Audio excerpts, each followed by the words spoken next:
नमस्ते दोस्तों। अक्सर जब हमारी जिंदगी में कोई छोटी सी परेशानी आती है तो हम किस्मत को कोसने लगते हैं। हम शिकायत करते हैं कि हमारे पास संसाधन नहीं है, साथ देने वाले लोग नहीं हैं। लेकिन आज मैं आपको एक ऐसे इंसान की कहानी सुनाने जा रहा हूं जिसने न किस्मत का इंतजार किया और न ही संसाधनों का। ये कहानी है बिहार के एक छोटे से गांव गहलौर के रहने वाले दशरथ मांझी की। एक ऐसा साधारण मजदूर जिसकी जिद के आगे एक विशाल पहाड़ को भी झुकना पड़ा। वो काला दिन गहलौर गांव के लोगों का जीवन बहुत कठिन था। गांव और अस्पताल के बीच एक विशाल पहाड़ खड़ा था। साल 1959 की एक दोपहरी दशरथ पहाड़ के उस पार काम कर रहे थे। उनकी पत्नी फागुनी देवी उनके लिए खाना लेकर आ रही थीं। तपती धूप और पथरीला रास्ता। अचानक फागुनी का पैर फिसला और वह गहरी खाई में गिर गई। जब दशरथ को पता चला, वे भागते हुए पहुंचे, लेकिन अस्पताल 70 किलोमीटर दूर था। पहाड़ रास्ता रोके खड़ा था। अपनी पत्नी को खून से लथपथ देख दशरथ बेबस थे। समय पर इलाज न मिलने के कारण फागुनी ने उनकी बाहों में दम तोड़ दिया। उस दिन दशरथ सिर्फ रोए नहीं, बल्कि उस पहाड़ की आंखों में आंखें डालकर बोले, बहुत गुरूर है न तुम्हें अपनी ऊंचाई पर। देख लेना, एक दिन मैं तुम्हारा ये गुरूर तोड़ दूंगा। पागलपन या जुनून।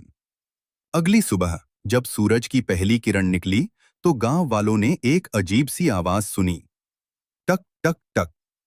उन्होंने देखा कि दशरथ एक छेनी और हथौड़ा लेकर पहाड़ पर वार कर रहे हैं। लोग इकट्ठा हुए और हंसने लगे।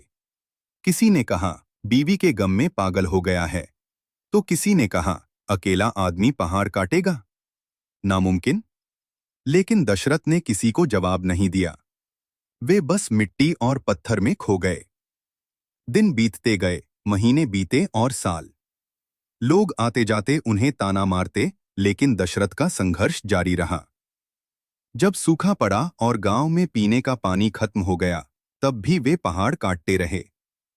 वे गंदा पानी पी लेते, पत्थर चबा लेते, लेकिन हथौड़ा नहीं रुकता था।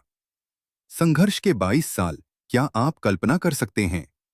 1 साल नहीं, 5 साल नहीं, पूरे 22 साल। 1960 से शुरू हुआ यह सफर 1982 तक चला।